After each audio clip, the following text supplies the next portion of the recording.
Norbert is the only thing about HUC that I do miss. I will take the moderator's prerogative and direct my first comment to Sherwin. Thus saith Maimonides, going to the bathroom is a spiritual decision.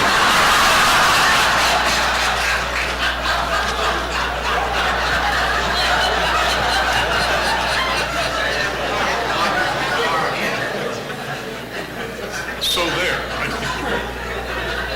Undam mit basta.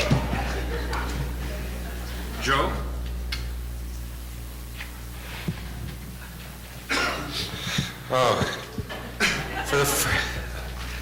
Thank you for that fascinating odyssey through Einstein's mind and life. I got to tell you, though, I enjoyed listening to it. I thought it was very information-rich, but for the first time I find myself disagreeing with one of my panelists in quite a few of the details. In terms of Einstein's, and I'm not a scientist, so I say this with a certain degree of humility, although I have read several biographies of Einstein, including Einstein's religious views and so on, and have spoken to years back with one of his biographers who had worked with him at Princeton. First of all, let me just say about universities accepting Jews. Cornell University accepted Jews as early as the 1870s. It was founded as a land-grant college, and therefore was the first college that was not denominationally affiliated and was much more liberal in its policies. And you had Jews there as early as the middle 19th.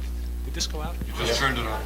You just turned it off. You just turned it on. How do you? Oh, did Switch. Go to on. It is on. Okay, can you hear me now? Okay. I shouldn't take the microphone personally. I think as early as the 1870s you had Jews teaching at Cornell, right? Did accept it. Now I want to say a few things about Einstein and your interpretation. Actually, Einstein is quoted, and I don't think it's apocryphal, when once asked whether he believed in God, said, "I believe in the God of Spinoza." And it is true that he was not influenced by Spinoza. He came after. He had already developed his physics. But clearly, my reading of Einstein was that he was a religious man and said that he was a religious man, although he was an anti-supernaturalist. He was contemptuous of supernatural religion, but did believe in God. In fact, he said the big divide is not whether you believe in God or not, but whether your God is personal or not. And Einstein's God was impersonal. But cases have been made from people who've looked at his religious thought and commentary rather deeply, that he did believe in God, and God was not a metaphor.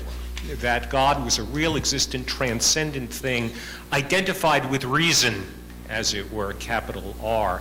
In other words, he felt, and this was part of his determinism, that the universe was indeed, had a prior rational structure that man did not impose or create, but discovered.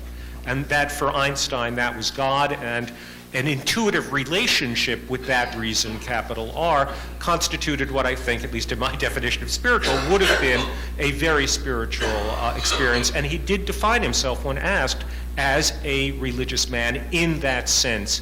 And it was not poetry, it was not metaphor. So did Einstein believe in God? Yes, Einstein believed in God. Did he believe in a personal God? No, it was not a personal God, but it was a God nonetheless, and not a metaphor. And I think that one has to take that seriously and respectfully. Whether he was a humanist or not, gee whiz, there was more to the man than his science.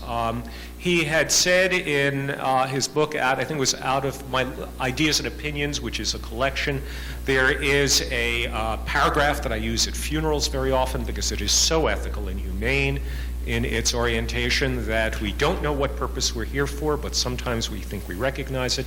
We are here for other human beings, those who are known to us and those who are unknown. And every day I am thankful for those gifts that I have received and continue to receive from humanity. And that was part of his sort of, I can say, roughly, and this is the wrong word, but roughly pantheistic perception in which human beings are part of the divinity of the universe. That was certainly Spinoza's view, more so than Einstein's, that we are, human beings are partially divine. And if you read Spinoza's Ethics, you see that there are books where he deals with the emotions and human empowerment and how we need to bond together with other human beings to strengthen our own powers and so on and so forth.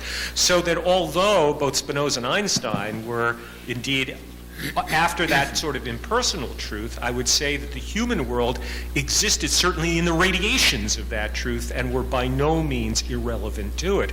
And in that sense, I think, certainly at least in that sense, Einstein could have been understood as a humanist, even though there was an austerely impersonal sense of divinity in his philosophy. So I just want to challenge you on that, if I may. Can I pick it up?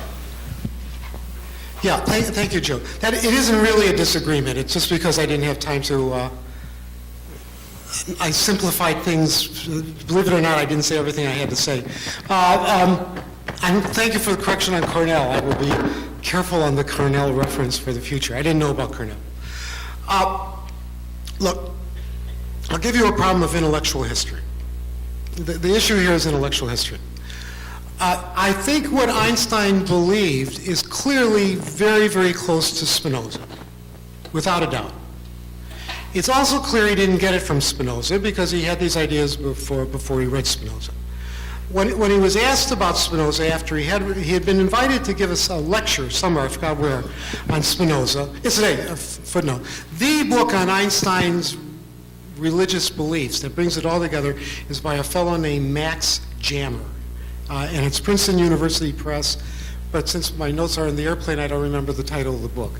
It's Einstein on Religion. Einstein on Religion, yes. Max Jammer, and well, in part, but I think what Einstein had to say about religion was sufficiently superficial that one book can be adequate to what he had to say on the subject, actually. He said that he followed Spinoza on determinism, and he also liked in Spinoza that there was no separation between the mental and the physical, that ultimately reality is unified. And he said beyond that, he didn't feel competent to give a lecture on Einstein, on Spinoza. And I don't think he was being humble. I think he was being, as always, accurate. It was a superficial knowledge. Now, here's the problem of intellectual history. Suppose, I'll do it somewhat abstract. If A says P, and that he got P from B, got that? If A says P, and he got P from B, that he got P from B doesn't mean he really did. He may think he got P from B, but it doesn't mean he really did get P from B. So just because someone says someone influenced you doesn't mean they did. It just means he thinks he did. A classic example of it is the reference was made the other day. Kaplan would always refer to James. And at critical points, his references to James clearly were not from James, they were from Dewey. And I don't think Kaplan was sophisticated enough in his knowledge of pragmatism to tell the difference between Dewey and James on the kind of ways he was quoting it. That's a small example. Now, second complication. It's clear that Einstein doesn't get his thought from Spinoza, but it doesn't mean that his thought isn't Spinozistic. So let me put that into a cultural context. Everybody had their cultural heroes.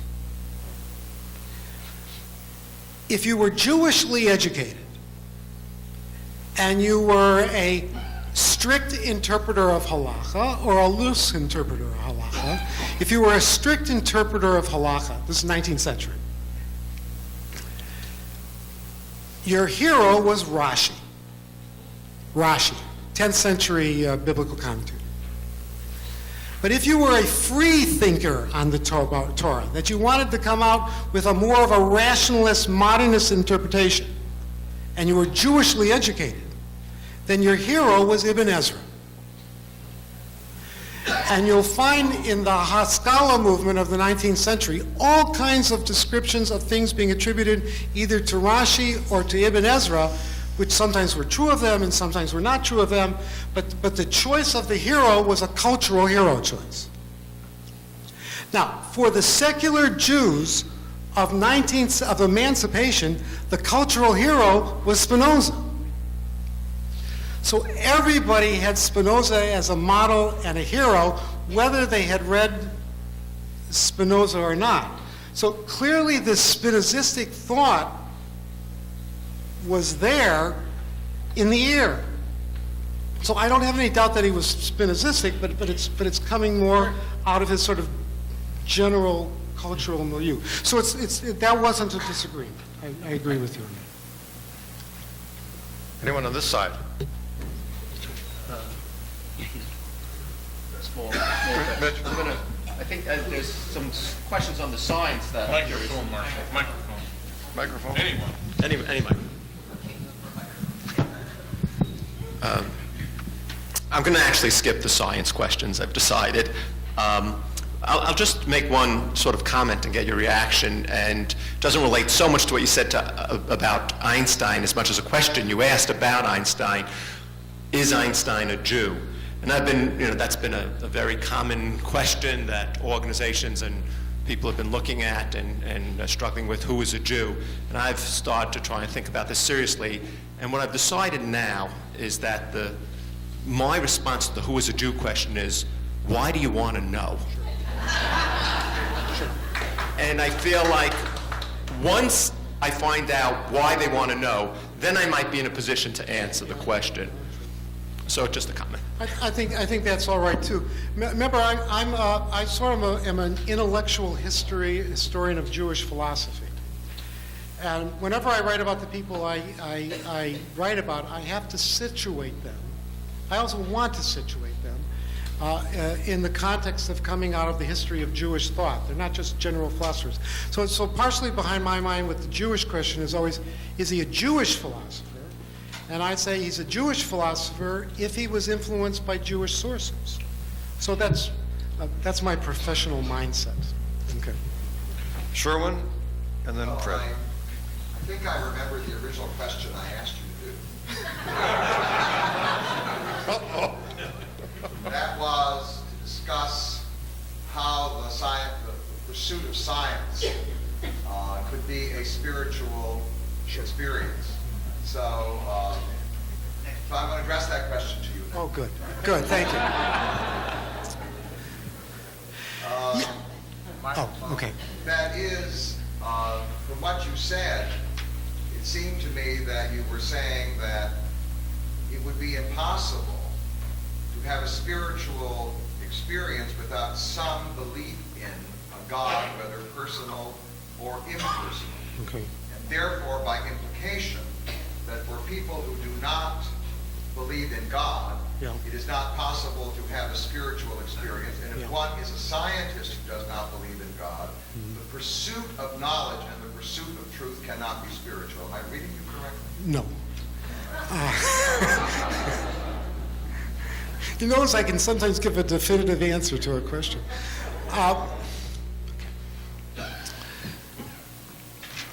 Footnote. You can't just talk about God. What anyone says about God is always in the context of an ontology. So whether someone believes in God or doesn't believe in God, the question is, who's the God they believe in and who's the God they don't believe in? And that answer is tied to a philosophical position on ontology.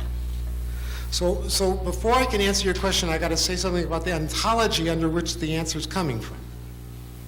And it's going to be classical medieval Jewish philosophy.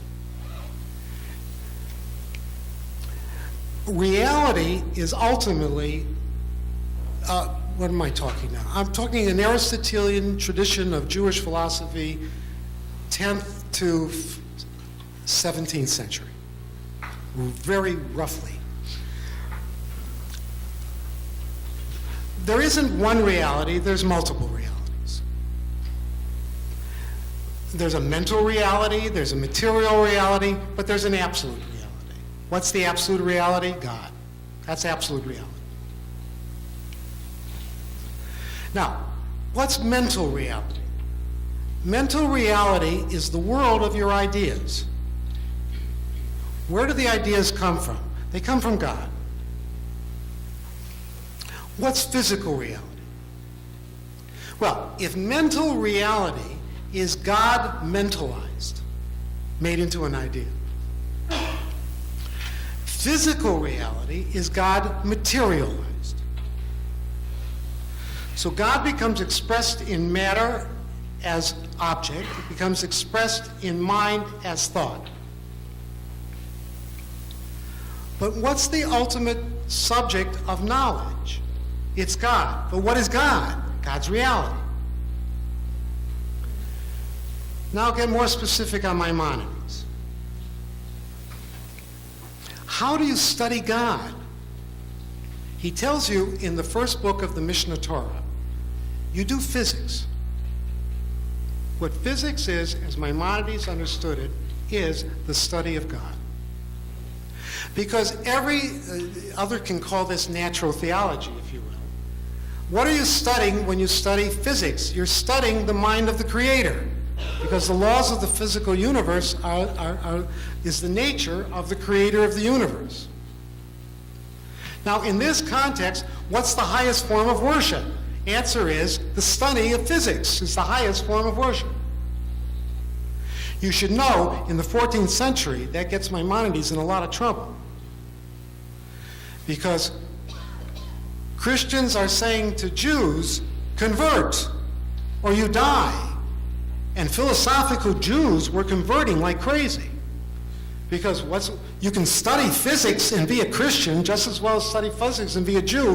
What's there in being Jewish if it's only about studying physics that you can't convert for? And that produced a huge reaction against it in the Jewish community. But forget that. Stay with Maimonides. The highest form of worship is the study of science. It's the highest spiritual act. I'm not making it up. He tells you that straight out in the first book of the Mishnah Torah. Now, here's the problem, and here's the problem with it, which I was picking up alluding against Einstein. There was one critical thing Maimonides was wrong about. It's not his fault, he got it from Aristotle.